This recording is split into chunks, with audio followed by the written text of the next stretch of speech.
Bonjour la famille, moi je suis le Dr Chris pour tous ceux qui ne me connaissent pas. Abonnez-vous sur notre chaîne pour plus de vidéos.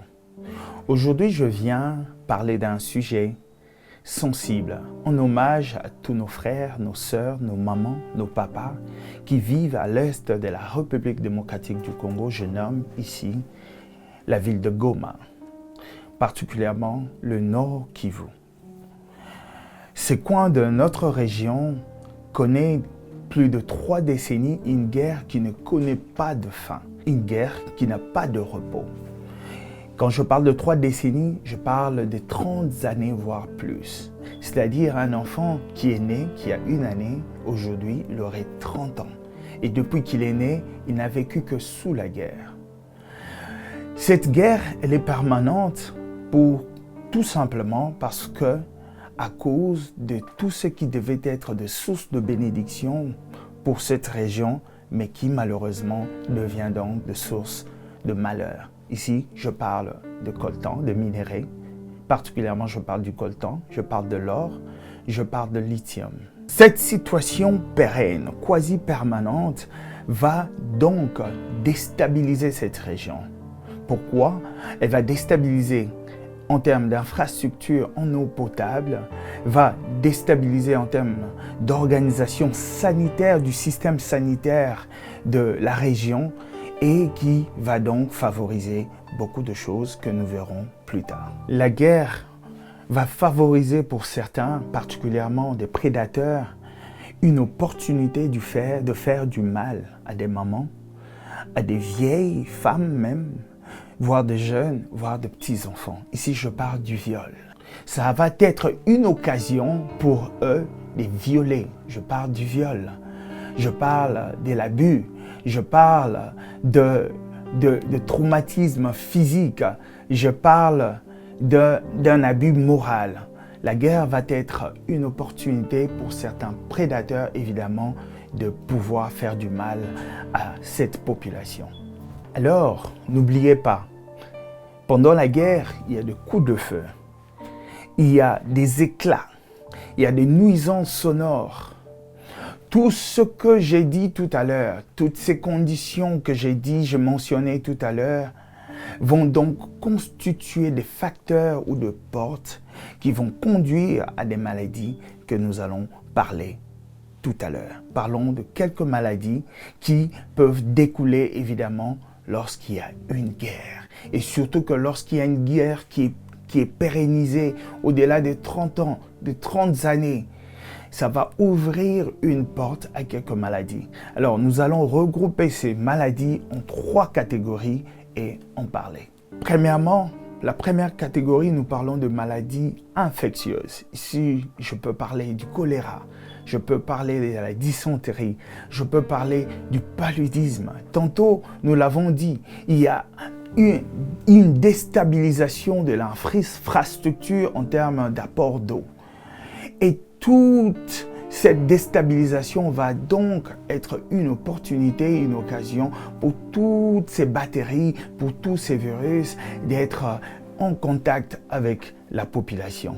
C'est si facile lorsque les infrastructures sanitaires sont inadéquates. S'il y a l'eau qui puisse stagner dans la ville, peut évidemment créer ce qu'on appelle augmenter le taux de paludisme, mais également le choléra, comme vous le savez, c'est une maladie sale. Ça va donner donc cette opportunité à ces maladies, cette défaillance au niveau du système sanitaire, au niveau des infrastructures en termes d'eau potable, va donc être une brèche pour toutes ces maladies, pour la contamination évidemment de toute cette population de l'Est. Mais deuxièmement, nous allons regrouper les maladies en termes de maladies liées aux blessures.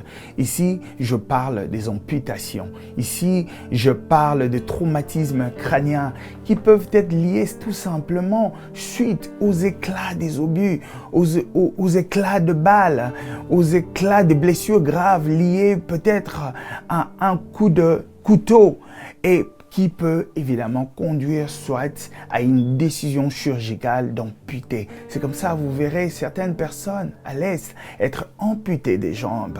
Et vous verrez certaines personnes avoir des chirurgies au niveau de leur crâne. Pourquoi? Tout simplement parce qu'il y a eu des éclats d'obus, il y a eu de bombes qui s'étirent à côté de manière permanente. Troisièmement, je vais parler de maladie mentale. Ici, c'est tellement important que j'aimerais avoir l'attention de tout le monde. Alors, en cas de maladie mentale, nous avons premièrement ce qu'on appelle de troubles de stress post-traumatique. C'est quoi simplement? Imaginez qu'un enfant qui a vécu toute sa vie à Goma, avec des guerres, avec des obus, avec des bruits, des nuisances sonores. Il a vu comment on a tué des gens. Il a vu comment on a tué ses amis. Il a vu comment on a tué peut-être son professeur. Cet enfant qui grandit dans un tel endroit, dans une telle circonstance, ne peut que développer ce qu'on appelle des troubles, des stress post-traumatique. Il a été stressé, il a été sous un stress chronique. Et ce stress chronique ne peut qu'avoir de répercussions sur sa vie. Il ne pourra plus être normal s'il ne se fait pas accompagner. Important de le savoir, que nous formons à cause de cette guerre, nous aurons des enfants, nous avons déjà des enfants, certaines personnes sortant de ces milieux et qui en souffrent. Deuxièmement, on peut faire de l'anxiété, on peut faire de la dépression. La dépression, comme je l'ai dit tantôt, quelqu'un peut perdre ses biens, peut perdre tout ce qu'il a construit durant des années, ses boutiques, ses affaires, ses business, l'église pour laquelle il a été le leader. Il peut perdre tous ses projets, une destinée peut être corrompue, une destinée peut être stoppée. Et ça, tout cela peut être une source de dépression ou une source d'anxiété. Il faut penser que tous ces gens qui vivent pendant 30 ans dans une telle circonstance, dans un tel milieu, ne peut que vivre dans un état dépressif, ne peut que vivre dans un état d'anxiété. Alors, il faut comprendre également que ces frères, ces sœurs peuvent aussi développer de psychoses.